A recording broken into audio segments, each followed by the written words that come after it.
Welcome to the deep dive. We're jumping straight into a really exciting quarterfinal matchup at the Mutua Madrid Open 2025. Hmm. It's Francisco Cerundolo from Argentina taking on the Czech Republic's, well, rising star, Jakub Mensik. Yeah, this one's got a lot of people talking, and we got some commentary insights to help us break it down. Exactly. Our mission here is really to understand the different styles, the strengths, weaknesses, what makes this clash so interesting. Absolutely. It's a classic contrast, isn't it? You've got the seasoned clay courter versus the young gun who's just been absolutely fearless this week. Experience against youth, power against maybe precision. Something like that, yeah. Guile versus just raw attacking tennis. Okay, let's dig into that. First up, Francisco Cerundolo. He's ranked 22nd, I think. That's right, 22nd. And he's really built a reputation as a clay specialist. His season so far on the dirt has been pretty solid. He definitely feels like someone who belongs deep in these clay tournaments. Oh, for sure. He's what you'd call a classic clay court grinder. He loves the long points, the physical battle. A grinder. So what does that actually look like in his game? What are his weapons on clay? Well, the big one is that forehand. It's got incredibly heady topspin. Right. He uses it to push opponents way back, creates that high bounce that's tough to handle, especially on clay. And he often targets the weaker side, usually the backhand corner, forces them onto the defensive. So he dictates with spin and placement, not just power. Exactly. And his court coverage is excellent too. Great anticipation. He just seems to know where the ball is going. Plus, his ground strokes are deep, consistent. He has the patience to build points, wait for the right opening. He's willing to rally for ages. Sounds exhausting to play against, honestly. It really can be. But nobody's perfect. Yeah. Where are the potential weaknesses? Where could Mensik look to attack?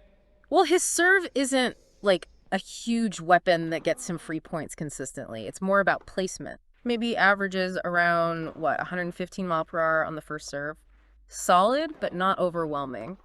And sometimes in really long matches, you might see his focus or energy dip a bit. Uh-huh. And maybe, just maybe, under real pressure, he can sometimes become a little passive, letting the opponent dictate more than he'd like. Interesting. So consistency is key, but he needs to stay aggressive mentally. That sums it up pretty well, yeah. All right, let's flip to the other side. Jakub Mensik, 19 years old.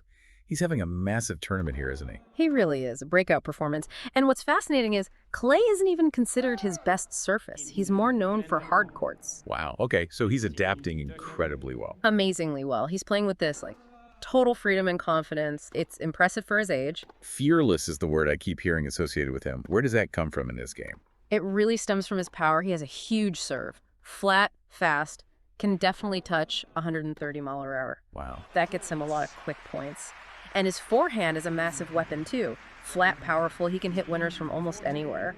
So pure firepower. Pretty much. And the fearless part isn't just hitting big, it's when he hits big.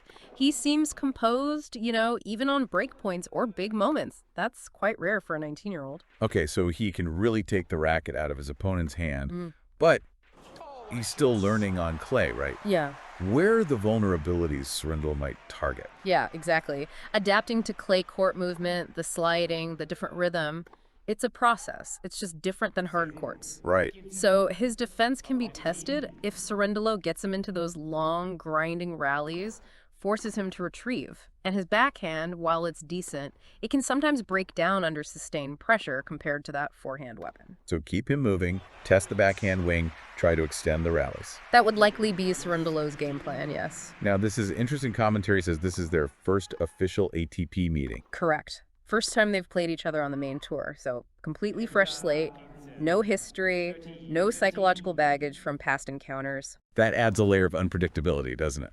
They're figuring each other out live on court. Exactly, in a Masters quarterfinal, no less. Let's talk paths to this stage. Cerundolo had a massive win last round, beats Zverev. Yeah, beat Alexander Zverev, who's won here twice before, and in straight sets, 7-5, 6-3. Wow, that's a statement. Shows he's feeling really good on this court. Oh, absolutely. Beating Zverev that comfortably on clay tells you Cerundolo is dialed in and super confident in these Madrid conditions. And Mensik, he also had a convincing win, right, against Bublik. Yep, dominant performance. Beat Bublik 6-3, 6-2. Maybe not the same level of opponent as Zverev on clay, but still, Mensik showed he can impose his game and maintain focus. Okay, so both coming in with confidence. Now, let's talk about Madrid specifically. The altitude. It affects the conditions, right? makes the clay play faster. It does, yeah. That's a key factor. The altitude means the air is thinner, so the ball travels faster through the air. It rewards big servers and aggressive hitters a bit more than, say, Rome or Monte Carlo. So that might actually help Mensik a little with his serve and forehand. Theoretically, yes. It gives his power shots a little extra zip. But the bounce is still high, isn't it? That classic clay court kick. Exactly. The altitude also makes the ball bounce higher, and that higher bounce plays right into Cerundelo's hands, especially with his heavy topspin forehand. It kicks up into that uncomfortable shoulder high zone. Making it harder for Mensik to flatten out his shots and attack easily. Precisely. So it's this interesting mix, faster court speed, but higher bounce. And Serundolo just has so much experience on clay, growing up on it, that innate comfort must be huge. Oh, absolutely huge. He understands the movement, the sliding, the point construction. It's second nature to him. He spent years developing that feel. Whereas Mensik is still figuring out those nuances on this surface. Right. Mensik prefers ending points quickly, shorter rallies. That's just harder to do consistently on clay, especially against someone like Cerundolo who defends so well and extends the points. So when you put it all together, the expert consensus seems to be Cerundolo's the favorite. Based on experience, clay skills, the Zverev win. That's generally the feeling, yes. On paper, he's the more logical pick, given his record on clay and current form. But there's always a but. Always. You absolutely cannot discount Mensik. He has the weapons that serve, that forehand, and he has that fearless attitude. If he serves lights out and stays aggressive, he can definitely pull off the upset. He has the firepower. So it boils down to that classic matchup. Experience versus youth, maybe consistency versus explosiveness. I think that's a great way to put it. Power versus precision, perhaps. And the pressure is massive, right? A Masters and Thousands semifinal spot on the line. Absolutely. So the big question is, who handles it better? Who adapts to these unique Madrid conditions and the pressure of the moment? That's what makes it so compelling. It's going to be fascinating to see how it unfolds. Definitely sounds like one you don't want to miss. Thanks for walking us through all those different angles. My pleasure. So just to wrap up our deep dive on this Cerundolo versus Mensik quarterfinal at the Madrid Open, we've looked at their very different styles, their strengths, their weaknesses, especially on clay, how they got here, and how these specific Madrid conditions might play a role. Hopefully you feel like you've got a really good handle now on what makes this matchup so intriguing. Yeah, and it really highlights that dynamic you see so often, not just in tennis, but everywhere. Established know-how, going up against that raw, emerging talent that just isn't afraid. Right. And that leads us to a final thought for you to consider. When you think about this mix, the veteran experience against the fearless young talent, plus the curveball of specific conditions like faster clay, Yeah. how often do we really see the supposed underdog just rip up the script? Not just in sports like tennis, but maybe in business or arts or science. How often do expectations get completely redefined in those high-stakes situations? Something to chew on long after this match is over.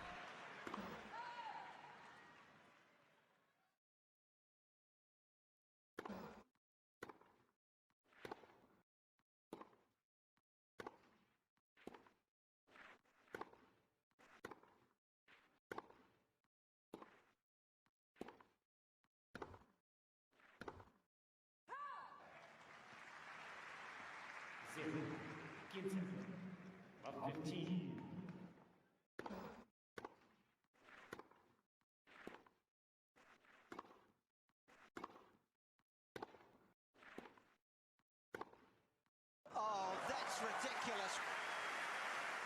It's stuck here. So calm. And this is just so cool.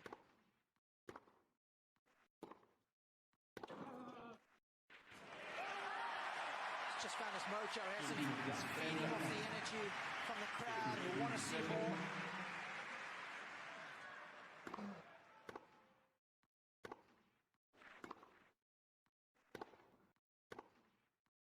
Oh, that's just magnificent.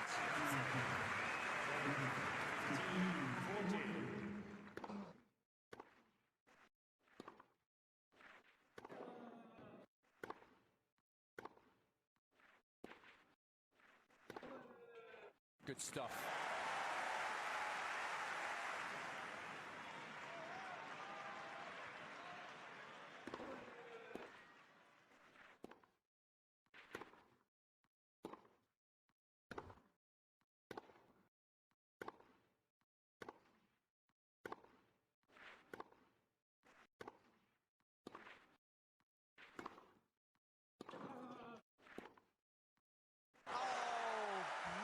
magical hands.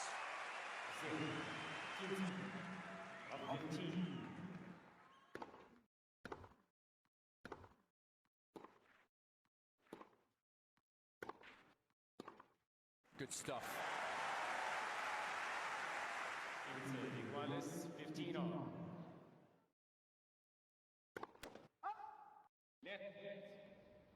Second service.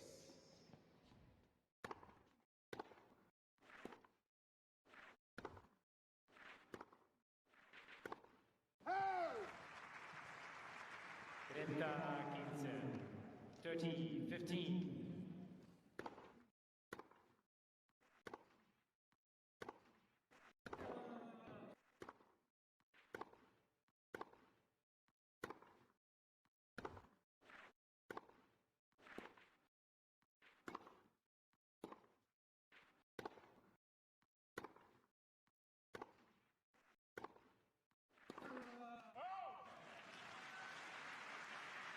Iguales 30 all.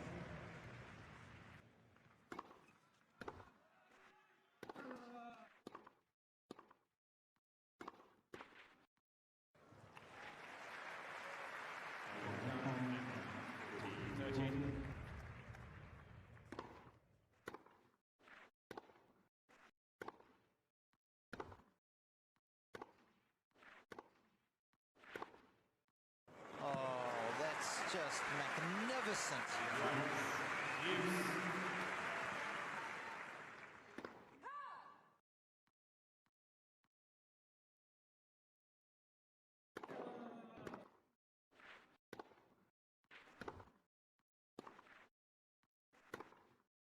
Good shot selection.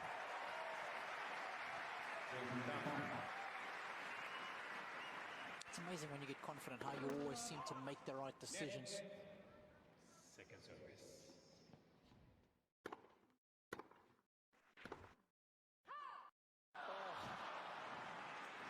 Cannot miss that. It's easy to make it.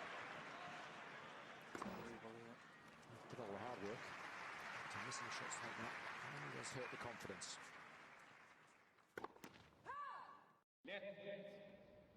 Second service.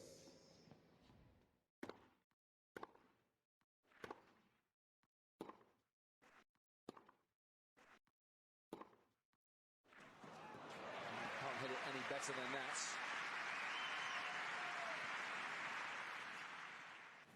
Players trying a wonderful touch and variety. It's joy when you watch these two types of players go at it.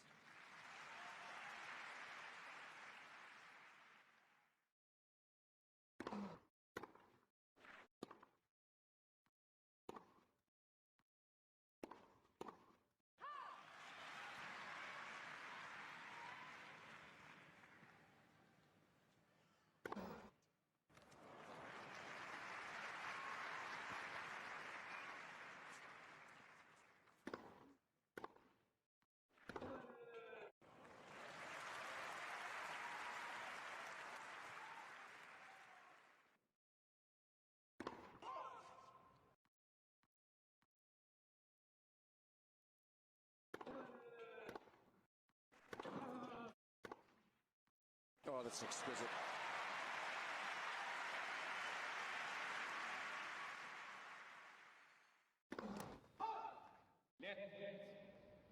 Second service.